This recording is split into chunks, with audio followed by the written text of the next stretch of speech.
Colorado saw its first round of deportation raids this week and a large protest outside of the state capitol. Inside the capitol, lawmakers are grappling with how to make up for a $1 billion budget shortfall and facing more issues surrounding transparency. This week, we have journalistic, legislative, legal, and business insight on Colorado Inside Out.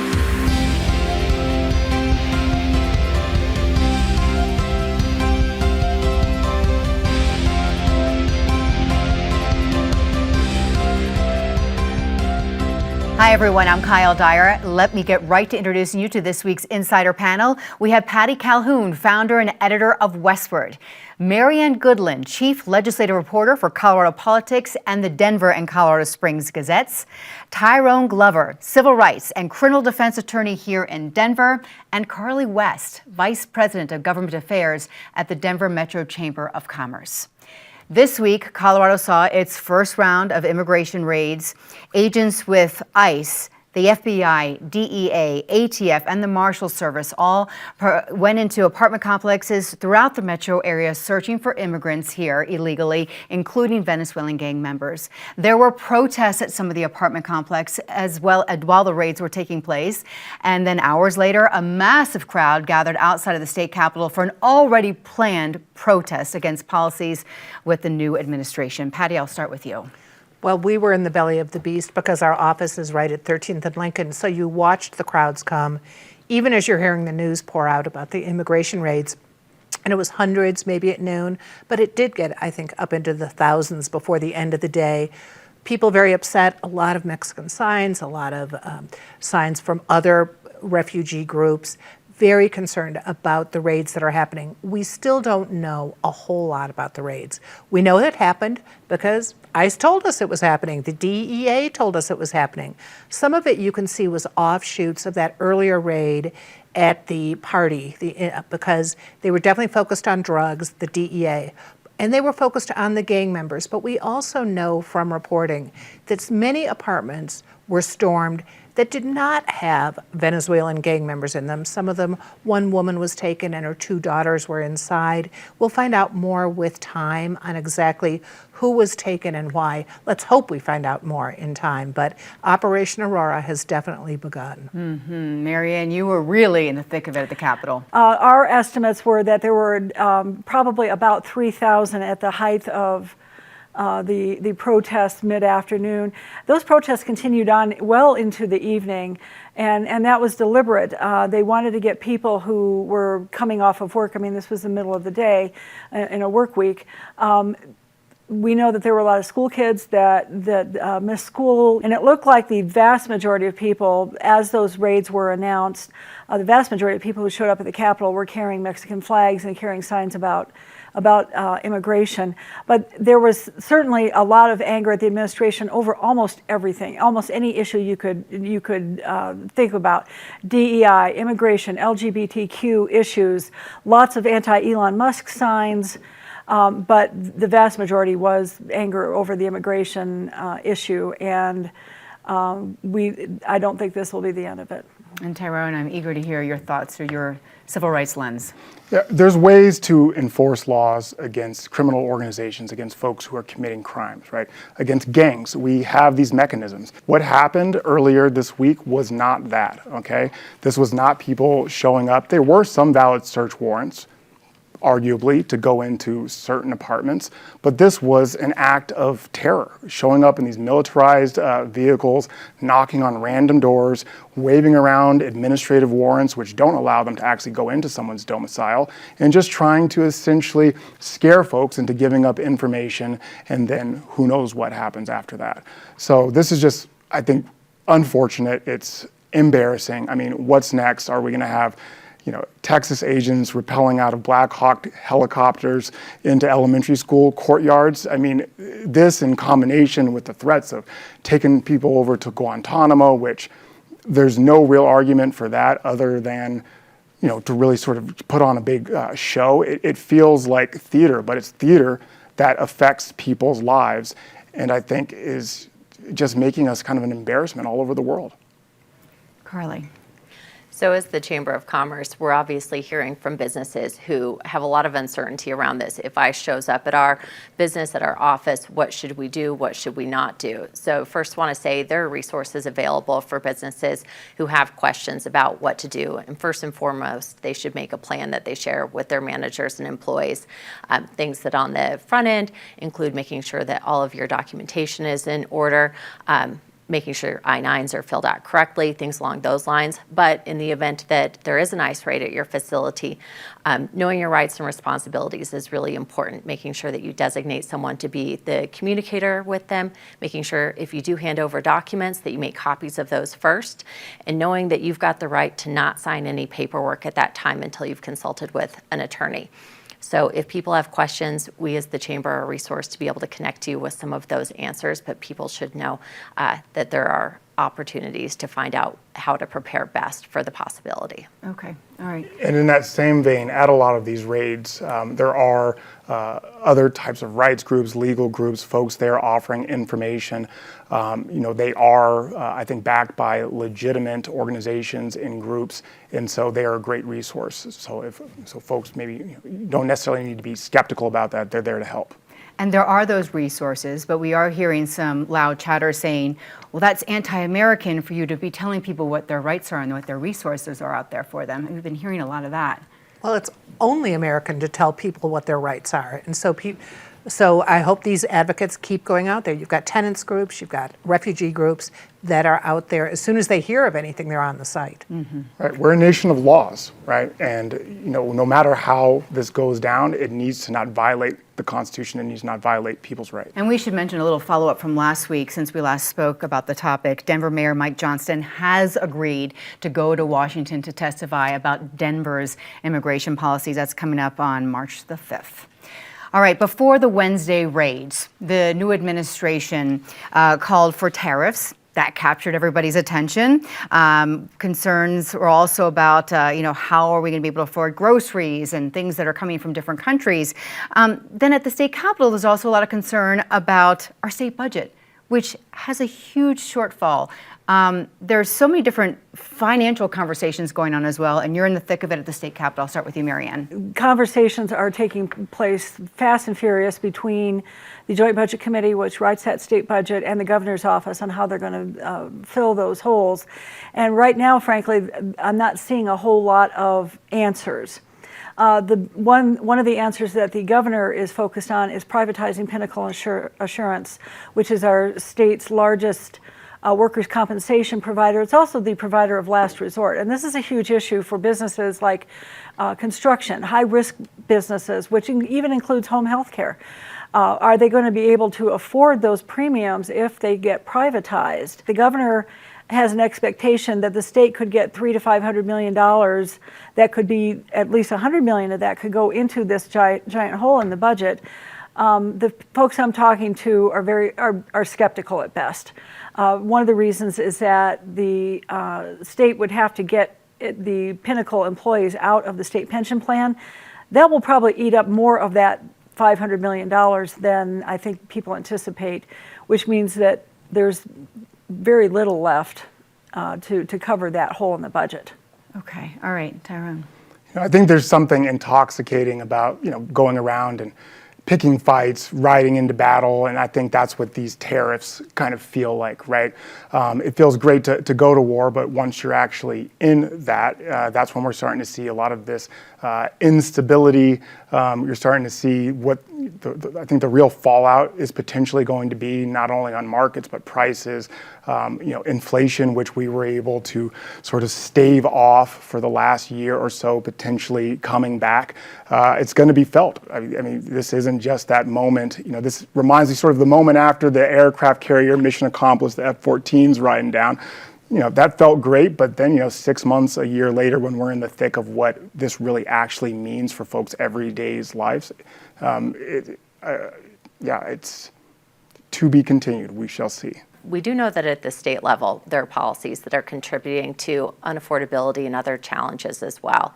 This week, we saw announcements from legislators about a proposal to save the state money. It would set provider rates for healthcare at 165% of Medicare for state employees as well as the small group market.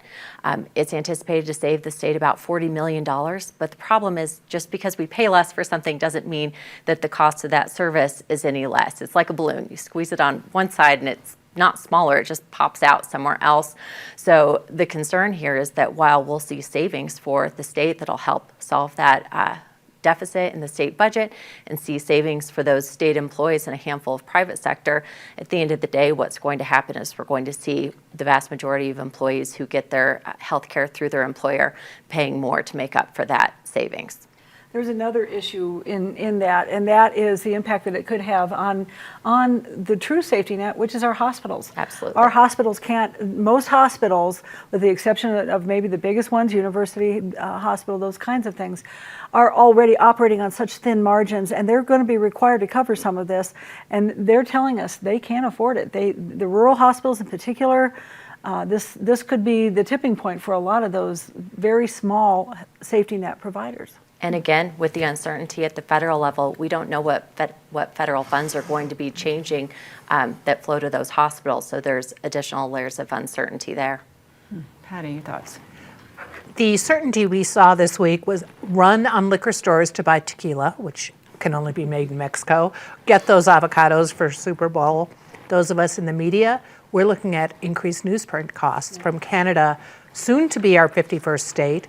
Maybe we can have President Trump create like a Gaza-like recreational resort in Aurora while he's there to bring in extra money for us to fill the state budget. The uncertainty is crazy. Just wondering what is going to happen when you have very real problems at the State House balancing the budget, when you have all these organizations waiting for their grant money, wondering will it be frozen, will it disappear altogether, will they be able to do the projects they want to do, will we be able to finish Colfax Avenue? There's so much uncertainty, and it's a really scary time for many, many people. One of the things that I heard the other day in talking to some of the folks is the grants that Colorado has been anticipating for a lot of things just aren't going to happen. And one of the biggest ones is that $60 million grant that Colorado was hoping to get for Front Range Rail. That project could be on life support, if not worse. The Colorado Open Records Law is once again a topic of conversation at the state capitol, this time in regards to a bill that calls for keeping private the amount of money given to a student athlete who signs a name, image, and likeness contract. We have heard of that, the NILs. That's for a student who goes to one of our Colorado universities. Tyrone, I'm going to start with you with your legal slant on this. Yeah, I think you want to protect the privacy of student athletes at the end of the day. But there does need to be a level of accountability and transparency. I think Senator Coleman, in his comments where he says things like the school, the sport, position, amount, maybe those things should be public so that you do have that level of transparency. I think that actually does benefit these student athletes whose name and likeness ultimately is used. I think that that's appropriate. I don't necessarily see that is part of the bill as of yet, but if certain things like that to keep transparency, similar to what you would see in a business where we can see salaries kind of across different industries, I think that just sort of helps everybody and it keeps the universities honest. And I think it's interesting that we kind of have this at the forefront, not only locally, but even nationally. And Colorado was kind of one of the original states that I think spoofed this whole thing back in the day with a pretty funny South Park episode. So it's nice to see it all come full circle. But I think, yeah, you have to, it's a balancing test legally. But again, some level of transparency, if it can make its way into the bill, will be very helpful. It's such a huge business. Carly. So, this bill, the intent of it is really to help keep our universities competitive, and there is a big economic impact from that. Game days in our communities that have our colleges is absolutely huge. So from my perspective, this is a terrific thing for us to do because it does support that economic vitality. At the same time, once we get this one across the finish line, I would implore our legislature to also keep thinking about other things that we can do to support our economic vitality. We're seeing bills this session already proposed that will raise the cost of energy, that it will make it more difficult for a business to recoup the costs incurred of legitimate expenses reflected in their prices. We're seeing potentially legislation that would make it in several areas easier to sue a business for a variety of reasons. So there are a number of ways that some of the things we're considering would make us less economically competitive. So I love this bill, but would also implore us to think more about things that we are doing that take us in the opposite direction competitively, and to think hard about those. Okay, Patty. I would like the legislature to make us competitive academically and have some focus on that rather than just on sports. When you think about how many things have been going on under the table with alumni donations and everything for decades at our universities with sports teams, it's great that we are actually going to put this into legal terms, come up with what is fair for students, what is fair for some kind of record keeping to let people know where the money is going. I agree that you don't want student athletes to be nickel and dimed literally on what they're getting, but you do need the kind of transparency, as Tyrone suggests, overall on maybe how much money is going to CU's football team, for example, where it might be going. But again, I would love to see a little more emphasis on the academics. Mm-hmm. And again, you mentioned football. These are the big teams, the football, the basketball. And that's those where are the big students. money is. It's not all students at these universities are getting these contracts. No. Yeah.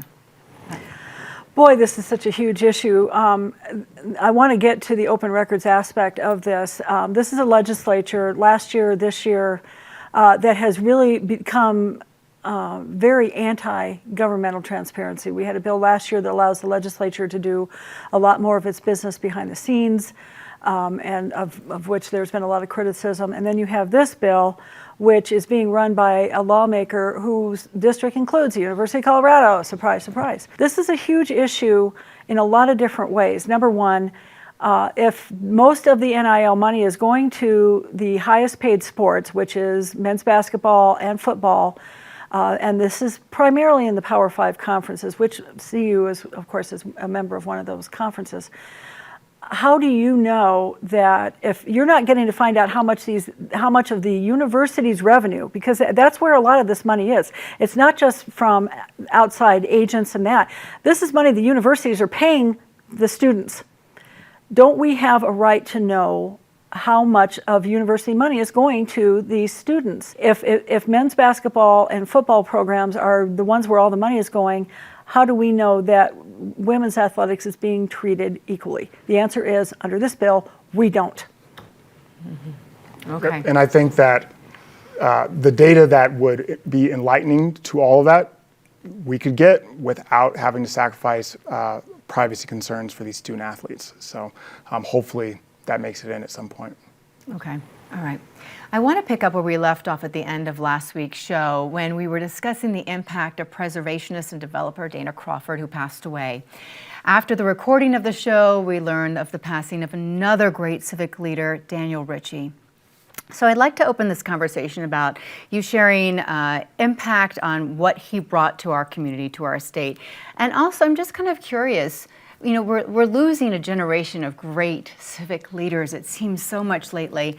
Who are our next round of leaders who are going to do some great things? So I'll start with you, Carly. Thanks, Kyle. So certainly huge losses for our state, but also I'd say I'm optimistic for the next round of leaders who are starting to step up. Just looking at our own Chamber Board of Directors, our incoming chair, Moa Hyla. He's a first-generation American, actually came with his family to the U.S. as refugees when he was a child, started a two-person company back in 2007 and grew that to what in 2020 was one of, I think, the fourth largest minority-owned business in the state. And a handful of years ago, he started the process of turning that into an ESOP, so creating ownership amongst the employees of the company, really focused on building employee wealth and closing the racial wealth gap. So we see Carl Coble continue his father's legacy in civic leadership and community development. We also know that Jandel Allen Davis, not just president and CEO of Craig Hospital, but she is also the deputy chair of the board of the Federal Reserve. So I think we've got a lot of strong leaders who are on the rise in our state who are looking to not just develop as political leaders, but really civic-minded community leaders. Yeah, I heard Ritchie described as a high-profile leader who kept a low profile. So, Patty. The loss of Daniel Ritchie is amazing. When you think what he did with his money compared to, say, what Elon Musk is doing with his money. But Daniel Ritchie, he came in, he saved DU, he went to the DCPA and helped save the DCPA. He went into other places like History Colorado when it really needed to be shaken up, and he did that. I mean, he did a lot of things that never really rose to the surface because he wasn't looking for publicity. But when you think about what Dana Crawford did, could a Dana Crawford do that again today, or would she get stuck when she wanted to put a sign in Larimer Square in permitting for 9 months, which we've heard? So part of it is harder to get things done. Definitely helps if you have a lot of money, but people with great ideas out there sometimes just run into brick walls. Okay, all right. Your thoughts, Marianne? I had the opportunity to work at the University of Denver under Dan Ritchie for 6 years, both when I was a graduate student and doing work study work, but also in the media relations office. So I had some limited interaction with Chancellor Ritchie. And I just go back to what the University of Denver looked like when he became the chancellor. The main athletics facility where the hockey team, a nationally ranked championship hockey team, that facility was a World War II warehouse, literally. That was where they played for 50 years. And the demolition of that is a story for another day. It was actually very entertaining. But he transformed that university, not only rescuing it from bankruptcy, and it came very close to that, but you look at what DU looks like today, world-class academic facilities, world-class athletic facilities, and it's been transformed in a way that you could never have imagined. And I don't know that there's ever another person that could do something like that. I think the ethos of giving back to the community in that magnanimous a way, I'm not sure that ethos exists anymore. Maybe the Bill Gateses of the world, but you look at the other folks. The Elon Musk is a perfect example. Donald Trump. These are people who are looking to enrich their own pockets, not working for the community good. And perhaps that ethos doesn't exist in that particular form anymore. Yeah. But I think that there will be a whole generation of leaders emerging that are inspired by the Dan Ritchies, by the Dana Crawfords, and are going to come and do it in their own way. It's going to be a derivative of their efforts and inspired by their efforts, but they're not going to be a carbon copy. And I think it's just sort of like anything as it progresses. They're going to come in, they're going to do it. It's going to be new, it's going to be fresh, and hopefully it's going to be just as impactful. So we'll see. Hopeful. I should mention the Celebration of Life for Daniel Ritchie is set for next Thursday, the 13th, at Magnus Arena on the University of Denver campus. All right, now let's go down the line, talk about some of the highs and the lows of this week. We will start on a low note, so we end on a high note, and I'll start with you, Patty. The continuing scandal about the CBI, Missy Woods, all those cases that have been thrown in limbo, and when the JBC dared to say, we don't trust what the CBI is doing to try to make amends on it and make things right, the Dems came and smacked them down. Okay, all right. Marianne. A word to everyone who rides e-bikes, please, please, please stay off the sidewalks, especially if you're riding in neighborhoods that have dedicated bike lanes. The city of Denver and the surrounding community has spent millions of dollars building bike lanes, yet e-bikes and bicycles on sidewalks is still a huge problem, as I experienced for myself this week when I hit an e-bike coming out of a parking lot. The rider admitted that he was wrong. He wasn't hurt. His bike wasn't hurt. I felt terrible, but then I was angry because this is a street that has east and westbound bike lanes that our city has spent millions of dollars to construct. Please stay off the sidewalks, please. Yeah, Tyrone. So I think, as I've said on this program before, my office is in Rhino/5 Points, and on the way here, I saw the 2900 block of Larimer is now no longer that nice little pedestrian-friendly area with the shipping containers and the outdoor patios. So that's sort of my downer of the week. We're losing these public congregation spaces, and I think in an ongoing era of solitude and loneliness, we need more of them, not less. Mm-hmm. Carly.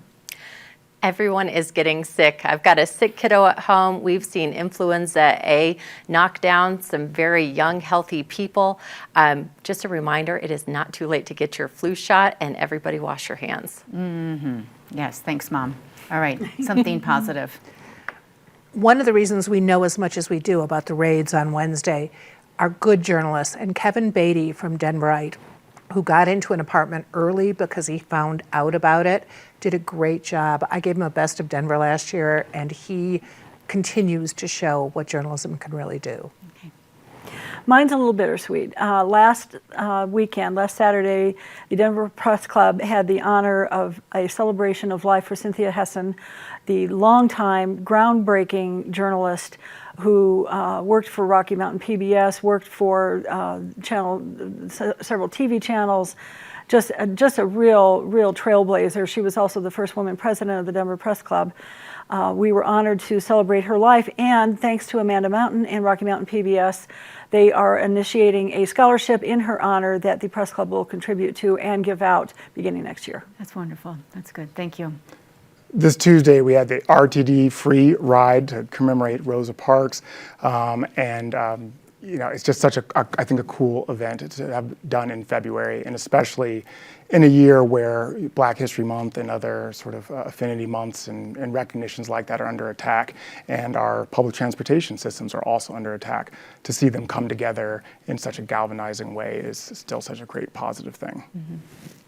We learned this week that the legislature is going to revisit a 2019 law around the tipped wage credit that has made it incredibly difficult for Colorado restaurants to stay afloat.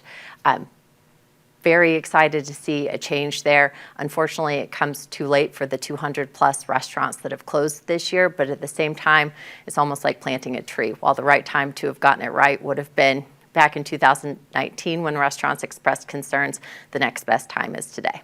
All right, thank you.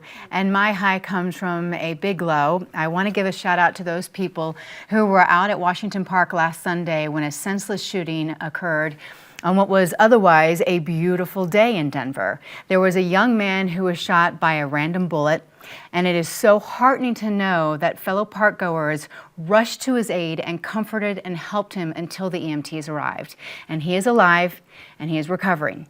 Now, this is just another reminder of the wonderful people that we don't know that are surrounding us in our communities. So thank goodness for those angels out there. There are a lot of them, so remember that. We've got a lot of good people around us, including our Insider panel. Thank you for joining us this week. We so appreciate it. Thank you for watching as well or listening to our podcast. I am Kyle Dyer. I will see you next week here on PBS 12.